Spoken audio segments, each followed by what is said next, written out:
ახალი წლის პირველივე დღიდან სახალხო პროტესტი გრძელდება. მოქალაქეები, რომლებიც ქართული ოცნების ხელისუფლებამ მოატყუა და ძალადობის სამიზნედ აქცია არ ეგუებიან რეჟიმის სისასტიკეს და ბრძოლას განაგრძობენ. დედაქალაქის ცენტრი წუხანდელი საახალწლო საპროტესტო ზეიმის შემდეგ ამ წუთებშიც მთავარი შეკრების ადგილია. 35 დღეა ხალხი, რომელსაც გაუყალბეს არჩევნები, გამოდის ქუჩაში სწორედ ახალი არჩევნების და საპროტესტო აქციების დროს ოლიგარქიული რეჟიმის მიერ მძევლად აყვანილი მოქალაქეების გათავისუფლების მოთხოვნით. საქართველოს მოქალაქეებისთვის ახალი წელი კვლავ ქვეყნის ევროპული მომავლისთვის ბრძოლით იწყება. ჩვენ ჟურნალისტი ნინო გაზდელიანი რუსთაველის გამზირზე იმყოფება და ახლა პირდაპირ ეთერში შემოგვიერთდება. ნინო, როგორია ხალხის განწყობა ამ ახალ წელს, რას ამბობენ რუსთაველზე შეკრებილი მოქალაქეები?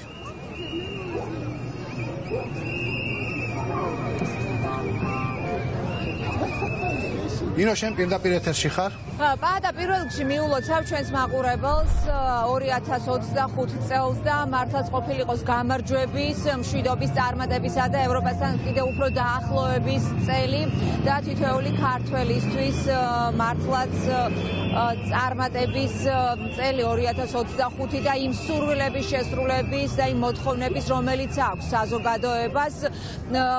წელს უკვე პროტესტი გრძელდება, სახალხო პროტესტი, თუმცა შეიძლება ითქვას, რომ წელს არის პირველი დღე ამ პროტესტის, თუმცა ერთიანობაში უკვე 35 დღე პროტესტი დაიწყო შარშან და წელსაც, აი როგორც ხედავთ, გრძელდება. 28 ნოემბრიდან მოყოლებული ყოველ დღე რუსთაველის გამზირზე იკრიბებიან მოქალაქეები და დღესაც მიუხედავად იმისა, რომ ახლა არის 1 იანვარი და ასეთ დროს მოქალაქეების უმეტესობა მეკობრებში ატარებს ხოლმე და აღნიშნავს ახალ წელს. ამ ხალხმა გადაწყვიტა, რომ ისევ მოსულიყვნენ აქ, ვინაიდან აქ მოსვლა ეს ნიშნავს იმას, რომ ისინი აგრძელებენ ქვეყნის ევროპული და უკეთესი მომავლისთვის ბრძოლას. ჩემს გვერდით ახლა იმყოფება ბატონი ვაჟა გაფრინდაშვილი, მე მას ვთხოვ ასევე შეაფასოს ეს მიმდინარე პროცესი. არაერთხელ მოგვისმენია ბატონო ვაჟა თქვენი შეფასებაც და თქვენ ხართ ადამიანი, რომელიც პრაქტიკულად არც ერთ პროტესტს არ გამოკლებია, რა შინაარსითაც არ უნდა ყოფილიყო, ვინაიდან ყოველთვის ეს პროტესტი იყო ხოლმე მოსახლეობის წუხკილის გამოხატულება არსებული პრობლემების, რომელიც ქვეყანაში შეიქმნა სხვადასხვა ეტაპზე და სხვადასხვა სფეროში. თქვენ ახლა სიმბოლურად მოსული ხართ პირბადით, ეს უკავშირდება ალბათ თქვენი ერთგვარი პროტესტიც არის, ხო? რომ იმ აკრძალვებს, რომელიც ქართულმა ოცნებამ შემოიღო სწორედ იმისათვის, რომ ჩაახშოს ეს პროტესტი საზოგადოებაში. რა თქმა უნდა, პირველ რიგში მიულოცავ თქვენ მაყურებლებს ახალ წელს 2025 წელს და ერთი რამისით შეიძლება დავეთანხმო ეგრეთ წოდებულ მერს, რომ თბილისი იქნება გამარჯვებით სავსე ქალაქი. გუშინდელმა ღამემ აჩვენა თუ რამდენად დიდრები ვართ ყველა ჩვენთაგანი, თუ აქ ისეთი ენერგია ავიღეთ, ისეთი სითბო, სიხარული, სიკეთე ერთმანეთისგან, რომ არც ჩვენთაგანს ალბათ უკვე იმის პრობლემა არ ქონდა, თუ მეკვლევინ იქნებოდა მის ოჯახში. აი ეს სიმდიდრე ყველა ჩვენთაგანმა მივიტანეთ სახლში და ყველა ერთად შევძლებთ, რომ საქართველო დაუბრუნდეს ევროინტეგრაციის და გაერთიანებული მსოფლიოს ქვეყნებთან ერთად იყოს 2025 წელს უკვე საქართველო. უსურვებ ყველა საქართველოს მოქალაქეს, რომ 2025 წელი იყოს ჩვენი გამარჯვების წელი. ყველასი აბსოლუტურად არ აქვს მნიშვნელობა რელიგიურობას, ეროვნებას და პოლიტიკურ აზროვნებას. ყველამ ერთად ჩვენ უნდა გავიმარჯვოთ საქართველოს საკეთილდღეოდ. ჩვენ ნახეთ, რომ პრაქტიკულად სხვადასხვა პოლიტიკური შეხედულებების მოქალაქეებიც კი გაერთიანდნენ და ისინი დგანან ერთმანეთის გვერდ-გვერდ, ვინაიდან როგორც აღმოჩნდა ყველას და მოსახლეობის დიდი უმეტესობისთვის მთავარი არჩევანი არის სწორედ ევროპული მომავალი და გუშინდელი დღეც ალბათ შეიძლება ითქვას, რომ მართლაც იყო სახალხო ზეიმი და ერთმანეთის გვერდით იდგნენ სწორედ ერთ დროს შესაძლოა ან დაპირისპირებული ან განსხვავებული პოლიტიკური მრწამსის ადამიანები. ეს არის ჩემი აზრით ჩვენი ახალგაზრდობის საუკეთესო ახალგაზრდობის დამსახურება, რომლებმაც შეძლეს ყველა თაობის, ყველა პროფესიის ადამიანის მობილიზება თავის გარშემო და ჩვენი თავარი მიზანი იქნება, რომ ამ ახალგაზრდობას ვედგეთ მხარში და მათთან ერთად მივახციოთ საქართველოს გაბრწყინებას. მადლობა კიდევ ერთხელ. ფიქრობს ვაჟა გაფრინდაშვილი, ცნობილი ექიმი და მე ხარ ვთხოვ პროცესების შეაფასოს გიორგი ბურჯანაძე, მიურისტმა. გიორგი, ახლა ჩვენ ხედავდით, რომ ბატონი ვაჟა მოსული იყო ნიღბით და პრაქტიკულად მან ასე გამოხატა პროტესტი. აი თუ შენც რომ შეაფასო იმ ცვლილებები, რომელიც მიიღო ქართულმა ოცნებამ, აი გრინჩი შემოგვიერთდა ეხლა. გრინჩს ძალიან უყვარს ახალი წელი, თუმცა ის იყო გულნატკენი ადამიანების მხრიდან, მაგრამ ჩვენ მოდით ვიმედოვნოთ, რომ წელს გრინჩი ძალიან კეთილი იქნება და აღარ იქნება ისეთი გულნატკენი, როგორც ვიცით ჩვენ. მოდი ახლა გავაგრძელოთ გიორგის საუბარი იმ თემებზე, რომელიც არის ძალიან აქტუალური და მნიშვნელოვანი ქვეყნისთვის. პირველ რიგში ულოცავ რა თქმა უნდა თქვენ მაყურებელს ახალ წელს, ახალი წელი რა თქმა უნდა ახალი იმედების საფუძველია ყოველთვის. პროტესტი, რომელიც 35 დღეა საქართველოში გრძელდება, მისი მიზანი სწორედ ის არის, რომ როგორც გრინჩივით რომ მოგპარეს ევროინტეგრაციის პროცესი, ქვეყანაში დემოკრატია რო აღარ არსებობს, ეს შევცვალოთ, ეს გავაპროტესტოთ. ჩემი აქ დგომა 1 იანვარს, ჩემთვის საყვარელ დღესასწაულს, სწორედ ის არის, რომ ადამიანებმა ყველაფერი უნდა რაღაცნაირად ეცადო რომ გადადო გვერდზე ამ პროტესტისთვის. იმიტომ რომ დღეს ციხეებში არიან ადამიანები, რომლებიც ჩვენთან ერთად იბრძოდნენ აქ. ჩვენ უამრავი ადამიანია, რომელმაც ძალიან ბევრი გაიღო ამ პროტესტისთვის და ესე ვთქვათ, მათი ეს გაღებული სხვადასხვა წვლილი უნებრივია არ უნდა იყოს ესე ვთქვათ გადაყრილი. ჩვენი აქ დგომით ის სიმტკიცე უნდა გამოვხატოთ, ის მედეგობა, რაც ამ პროტესტს ახასიათებს და მთელი მსოფლიო ჩვენ პროტესტს ხედავს, ჩვენ პროტესტს უდგას გვერდით და იმედი მაქვს, რომ საქართველოს შეძლებს დაიბრუნოს დემოკრატია, დაიბრუნოს ევროინტეგრაცია, დაიბრუნოს ადამიანის უფლებები და არ მივიღოთ ავტოკრატია და საბჭოთა კავშირის მსგავსი მმართველობა. ამიტომ არის ალბათ ახალ წელს ჩემი აქ დგომა განპირობებული.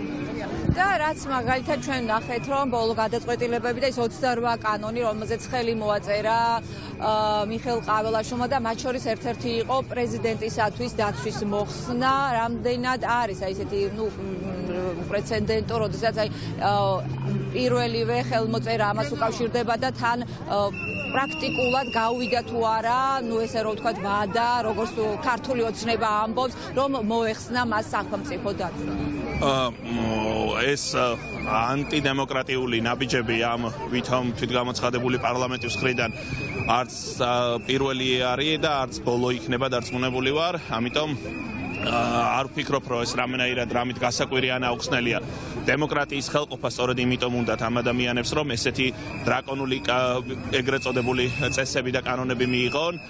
3 დღეში მიღებულ ეგრეთ წოდებულ კანონებს ისე მოაწერეს ხელი და ისე შევიდა ძალაში, მას არაფერი საერთო არ აქვს არც განხილვასთან, არც დემოკრატიასთან, არც ხალხის მონაწილეობასთან, ამიტომ ეს არ არის ის, რაც რეალურად რამე მოწესრიგებას ისახავს მიზნად ამ ეგრეთ წოდებულ კანონებს, რომელსაც სხვადასხვა ოფიციალურმა პირებმა ზოგმა ხელი მოაწერა და ზოგმა რაღაცა კენჭი უყარა, მისი მიზანი არის ადამიანების შეშინება. შეშინებით კი ვნახეთ გუშინ ღამე, რამდენი ადამიანი არის შეშინებული, რამდენ შეშინია, ვნახეთ უამრავი პროტესტის დროს, ასობით 1000 ადამიანი ქუჩებში, რომელსაც ორი მოთხოვნა აქვს, დაკავებულ პირთა გათავისუფლება და ახალი არჩევნები. ასე რომ დარწმუნებული ვარ, არავის არ შეეშინდება ის სულელური ეგრეთ წოდებული კანონების და ისევ შეუძლიათ პროტესტის გაგრძელებას. რა თქმა უნდა, ყოველთვის ეცდება ანტიდემოკრატიული, ავტოკრატიული რეჟიმი ახალ-ახალი მეთოდები მოიფიქროს, მაგრამ ვფიქრობ ადამიანების პროტესტი უნდა იყოს მუდმივი, მედეგი და ის ჩვენი სანუკვარი მიზანი, რაც კონსტიტუციაშიც გვიწერია, ევროინტეგრაცია, ისე უნდა დავიბრუნოთ ხალხმა. დიდი მადლობა თქვენ.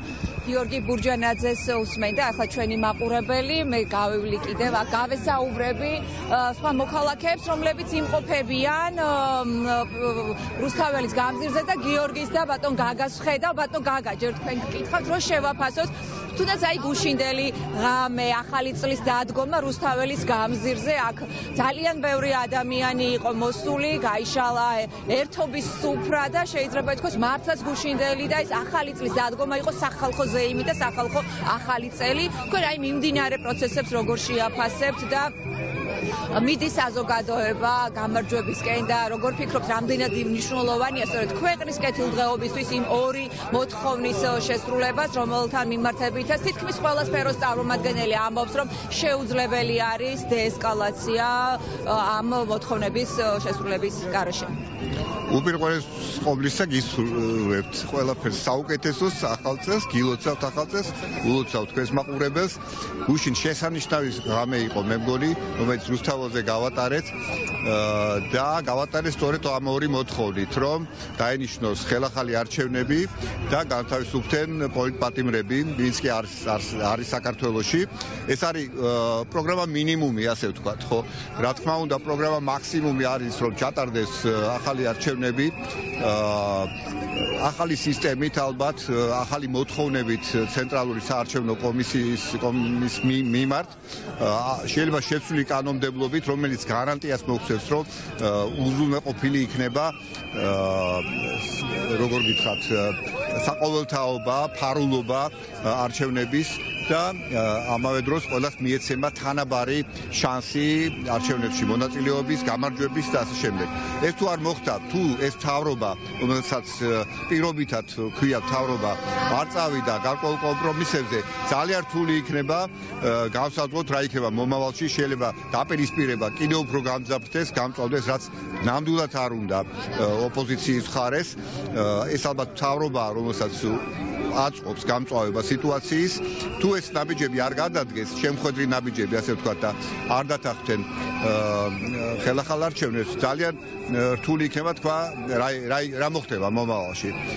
მინდა რომ ვუსურვო ყველას უკეთეს საქართველოში ცხოვრება, რა თქმა უნდა, 2025 წელი მე ვფიქრობ, რომ ძალიან ბევრ ცვლილებას მოიტანს, გამარჯვებას დემოკრატიული ძალების, რადგან მთავარი, რასაც ჩვენ გვინდა ზოგადად, არის დემოკრატიული წყობილება, არის თანასწორობა, ადამიანის უფლებების დასცვა და ასე შემდეგ. ყველაფერი ის, რითაც ფასდება და რითაც ვაფასებთ ევროპას. რა გვინდა ევროპა? არა მხოლოდ იმიტომ, რომ ევროპასთან ახლოს ავართ გეოგრაფიულად, არამედ სწორედ იმ ღირებულებების გამო, რომელსაც აღიარებს დასავლეთის სამყარო, დასავლეთის ქვეყნები, დემოკრატიული სამყარო და ვფიქრობთ, რომ მათი მხრიდანაც ძალიან დიდი ხარდაჭერა გვექნება აუცილებლად. შევაფასებინებთ. გიორგი გუშინ ჩვენ ვიხილეთ, აი აქ ძალიან ბევრი ადამიანი, აი დროს ალბათ სხვადასხვა პოლიტიკური შეხედულებების, თუმცა ყველასთვის ძალიან ღირებული არის ის, რის გამოც ეს ხალხი დგას. ისინი მათთვის ასევე ძვირფასი არის ის ღირებულებები, რომელზეც დგას ევროპა და სწორედ ამიტომ უნდათ, რომ საქართველოც გახდეს ევროკავშირის წევრი. გუშინ ჩვენ ვიხილეთ სახალხო ახალი წელი და შენ ამჟამად რა არის ახლა შენი სათქმელი? წლევანდელი წლის თუ გავითვალისწინებ, დღეს პირველი დღეა, თუმცა ერთიანობაში ყველამ კარგად ვიცით, რომ უკვე 35 დღე არის ამ პროცესში. კი, და ეს იყო ისტორიული დღე გუშინ, რომელიც შევა აუცილებლად ჩვენს ისტორიაში, იმიტომ რომ ეს იყო დღე, როდესაც ჩვენ ცხადად ვაჩვენეთ, რომ საქართველო არის მრავალფეროვანი ქვეყანა, არის ქართველი ხალხი არის განსხვავებულობის არა მხოლოდ მიმღებელი, არამედ შემქმნელი რა, მრავალი ფერის და რა ვიცი, თუ ვინც აქ იყო, რა ვიცი, მე მგონი მთელი თბილისი აქ იყო და მიწისქვეშებში იყო კონცერტები, სხვადასხვა წერტილებში იყო კონცერტები, ზოგან ქართულს ცეკვავდნენ, ზოგან ჯაზს უკრავდნენ, სადღაც მღეროდნენ და იყო აბსოლუტურად განსხვავებული ფერების წარმოდგენების და ფილოსოფიის მატარებელი ხალხი და ეს ქმნიდა ერთიან საოცარ განწყობას, რომელსაც რა თქმა უნდა არ ერქვა ზეიმი და ეს არის კიდე განსაკუთრებული, როდესაც 31 დეკემბერს ღამით 12 საათზე ხვდები, არის ფეიერვერკი, აღნიშნავთ რაღაცას, მაგრამ ეს არ არის ზეიმი, იმიტომ რომ ყველას ახსოვს, რომ 51 ადამიანი არის ციხეში ჩვენ გამო და ხვალ შეიძლება მათ ადგილას ყოფილიყავით, ან ხვალ შეიძლება ჩვენ აღმოჩნდეთ იქ, მაგრამ ზუსტად ვიცით, რომ ჩვენ უნდა ვიყოთ სოლიდარულები, აი სოლიდარობამ გამოგვიყვანა გარეთ და სოლიდარობა ქმნის აი მთელ ამ მუხ მოხს და აი ამ სოლიდარობით გავიმარჯვებთ. სოლიდარობა აყალიბებს საზოგადოებას და აი ფაქტი არის სახეზე რა. მართლა საოცარი მუხტი იყო გუშინ და ეს არ იგრძნობა, მეტნაკლებად იგრძნობა ეკრანებიდანაც, თუმცა ალბათ რას წოდით იმ ადამიანებს, რომლებიც ჯერ ისევ ეკრანებიდან უყურებენ და ადევნებენ თვალს, იმიტომ რომ სულ განსხვავებული მუხტი არის, როდესაც ხარ აი ამ ადგილას იმ საზოგადოებასთან ერთად, რომელიც თვეზე მეტია იბრძვის ევროპული მომავლისთვის. აი აქ იგრძნობა ის დიდი ერთობა, რამაც გამოიყვანა, რის გამოც ეს ხალხი გასვლა, რამაც გარკვეულწილად გააჩინა კიდე ძალიან დიდი იმედი, რომ საქართველოს აუცილებლად გახდება ევროპის ნაწილი და ის მოთხოვნებით შესრულდება. ალბათ აი ეს ერთობა, აი ამის შესაძლებლობას იძლევა ამაზე ფიქრის და სწორედ შეიძლება ითქვას ისიც, რომ ამან განაპირობა ის, რომ არაღიარების პოლიტიკა, რომელიც ამ მომენტამდე გრძელდება დასავლეთის მხრიდან, სწორედ არის აი ამის შედეგი. ხო, იმ ხალხს, ვინც განცდით არ არის აქ, არ იყო უბრალოდ აქ ამ გასულ ღამეს, ხო? ვეტყოდი ასეთ რამეს. ჯერ ერთი მე მინდა ისიც აღვნიშნო, რომ თითქმის ყველა იმ ადამიანს, რომელიც განცდით არ არის აქ და ჯერ კიდევ რჩება ამ დე-ფაქტო ხელისუფლების მხარდამჭერად, მე მათთან ვგრძნობ მორალურ უპირატესობას. შეიძლება ცოტა უხეშია ეს სათქმელად და მოსასმენად, მაგრამ მე მორალურ უპირატესობას ვგრძნობ, იმიტომ რომ მე ვგრძნობ, რომ მე წარმოვადგენ სიმართლეს საქართველოს მოქალაქეებთან ერთად და ადამიანი, რომელიც დღეს აი ამ დე-ფაქტო ტერორისტულ მმართველობას უჭერს მხარს, ის არ არის მოქალაქე და მან ძალიან კარგად იცის ეს, იმიტომ რომ ყველაფერი ნათელია, რაც მოხდა ერთი თვის წინ რომ დაიწყო და მომდევნო დღეებში, მომდევნო ამის 2 კვირა რომ გვაწამებდნენ აქ ქუჩებში და ქუჩების შემდეგ რო აყავდათ ხალხი და მინივენებში რომ სვავდნენ, გაზის კამერებს რო აწყობდნენ იქ და ის რაც არ ჩანდა, ის მაინც იგრძნობოდა, მაგრამ რაც ჩანდა ფეხბურთის ბურთივით რო თამაშობდნენ ადამიანების თავებით, ხო? ამას ვერაფერი ვერ გადაფარავს და მათ ეს ყველაფერი იციან და ამიტომ მე დარწმუნებული ვარ, რომ იმ ხალხს, რომელიც განცდით არ იყო აქ, მხოლოდ და მხოლოდ იმიტომ არ იყო გუშინ აქ, რომ ფიქრობენ, რომ ჩვენ მათ ვერ მივიღებთ და არ მივიღებთ და მე მათ მინდა უთხრა, რომ ჩვენ მიგიღებთ, იმიტომ ჩვენ ერთი ხალხი ვართ, ჩვენ ვართ ერთი საზოგადოება, ჩვენ ხვალ მაინც ერთად მოგვიწევს ცხოვრება. მიუხედავად ამ ტკივილისა და მიუხედავად აი ამ ბრაზისა, რომელიც შეიძლება დღეს თქვენ მიმართ გქონდეს, ხო? მაინც ეს ყველაფერი ხდება იმისთვის, რომ შეიქმნას, ჩამოყალიბდეს სახელმწიფო დემოკრატიული და სამართლიანი, სადაც ყველას უფლება თანაბრად იქნება დაცული და არავის, რომელიც დღეს ცოდავს და ჩადის დანაშაულს, კაცობრიობის წინაშე, ადამიანის წინაშე დანაშაულს ჩადის, ისიც კი არ იქნება გასამართლებული იმაზე უფრო მეტად, ვიდრე მას ეს ეკუთვნის. და თუ მოხდება ისე, რომ რომელიმე სასამართლო მას იმაზე მეტს მიუზღავს, ვიდრე მას ეს ეკუთვნის, მე ვდებ პირობას, რომ პირადად მე ვიქნები აი ამ ადამიანის დამცველი და ვიტყვი, რომ ის რაც მას არ ეკუთვნის, არ უნდა მიესაჯოს. აი ეს არის სამართლიანობა, ეს არის დემოკრატიული საქართველო, ამას ვაშენებთ და მე ამ ადამიანებს მინდა უთხრა, რომ გუშინ ვინც ჩვენ აქ ვიდექით, ჩვენ ყველას გვინდა ეს და ჩვენ აუცილებლად თქვენთან ერთად ან თქვენ გარეშე აუცილებლად მივიღებთ ამას, მაგრამ დაფიქრდით დღეს, სად იქნებით თქვენ დღეს და სად იქნებით ხვალ. ასეთი ვითარება არის რუსთაველის გამზირზე, როგორც ხედავს, ჯერ არ არის დედაქალაქის ცენტრალური გამზირი გადაკეტილი, ხალხი არ არის იმ რაოდენობის, რომ საჭირო გახდეს ქუჩის გადაკეტვა, თუმცა რაოდენობა მეტნაკლებად არის გაზრდილი, ვიდრე თქვათ იყო თუნდაც ჩვენი ჩართვის დაწყებამდე, ხალხი მოდის აქ ეხლა და იმისათვის რომ კიდევ ერთხელ გამოხატონ საკუთარი პოზიცია და პრაქტიკულად ის ორი ძირითადი მოთხოვნა კვლავ რჩება ძალაში. ეს არის რეჟიმის პატიმრების გათავისუფლება, რომლებსაც მოუწიათ ახალი წლის შეხვედრა საკნებში და ასევე რაც მთავარია, რომ დაინიშნოს ახალი არჩევნები.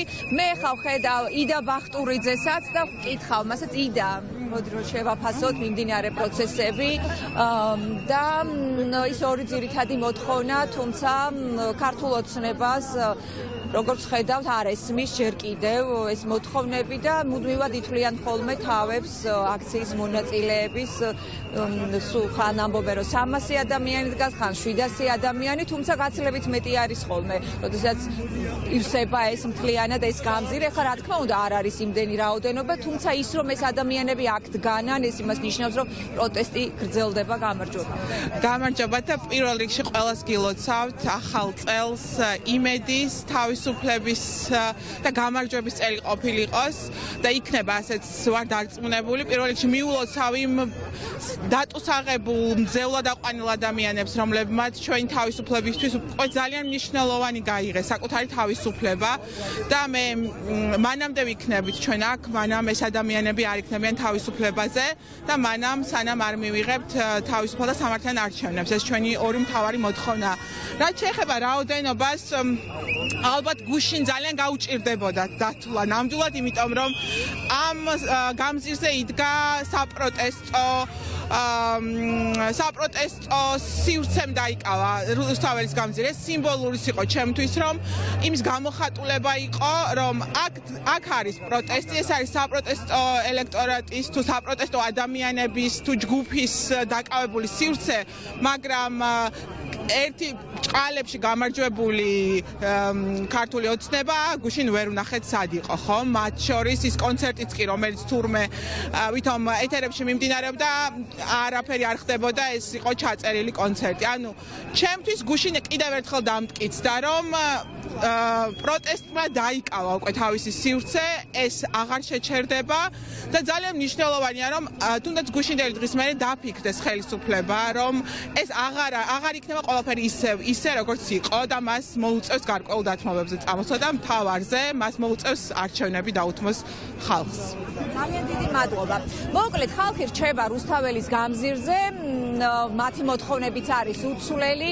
გუშინ იყო აქ მართლაც ძალიან დიდი რაოდენობა საქართველოს მოქალაქეების, ნახა კიდეც მაყურებელმა, რომ და მოქალაქეებმაც ნახეს, აქ იყო საერთო სუფრა გაშლილი. ხალხთან მოვიდა პრეზიდენტი სალომე ზურაბიშვილი, მას დიდი ოვაციებით შეეგებნენ, ყველას სურდა მასთან მისალმება, საკუთარი მოსაზრების გამოხატვა, პატივისცემას გამოხატავდნენ და ძალიან ბევრი ხალხი იყო აქ გუშინ. ეს იყო საერთო სახალხო ახალი წელი, შეიძლება კიდეც ასე დავარქვათ ამ გუშინდელ დღეს, თუ როგორ შეხვდნენ, როგორი ემოციებით აქ ღიაცის ქვეშ მოქალაქეები 2025 წლის შემოსვლას, აი ახლაც მოსული არიან აქ მოქალაქეები. მართალია იმ რაოდენობით არა, რამდენიც იყო გუშინ, თუმცა მათი აქ მოსვლა კიდევ ერთხელ ადასტურებს იმას, რომ პროტესტი გრძელდება, ვიდრე არ შესრულდება ორი მთავარი მოთხოვნა, ეს არის რეჟიმის პატიმრების გათავისუფლება და ახალი არჩევნები, სწორედ ეს არის მათი შეფასებითაც ძალიან მნიშვნელოვანი იმისაც, რომ ვითარება განიმუხტოს და პოლიტიკური კრიზისი კიდევ უფრო ღრმა კრიზისში არ შევიდეს და როგორც სპეციალისტები ამბობენ, სამართლებრივი კრიზისიც არ გაღრმავდეს და ამას არ მოყვეს ასევე ძალიან მწვავე ეკონომიკური კრიზისი, რომელიც ძალიან მძიმე ტვირთად დააწვება თითოეულ მოქალაქეს და ამიტომ ისინი მოუწოდებენ ხელისუფლებას, რომ გაითვალისწინოს ის, რასაც ეს ხალხი აყენებს და რაც შეიძლება უმოკლეს პერიოდში დაინიშნოს ახალი არჩევნები, ეს არის საწინდარი იმ მთავარი მიზნის და არჩევანის შესასრულებლად, რომელიც არის ქვეყნის ევროინტეგრაცია და რაც შეიძლება მალე ისევ განახლდეს ეს პროცესი.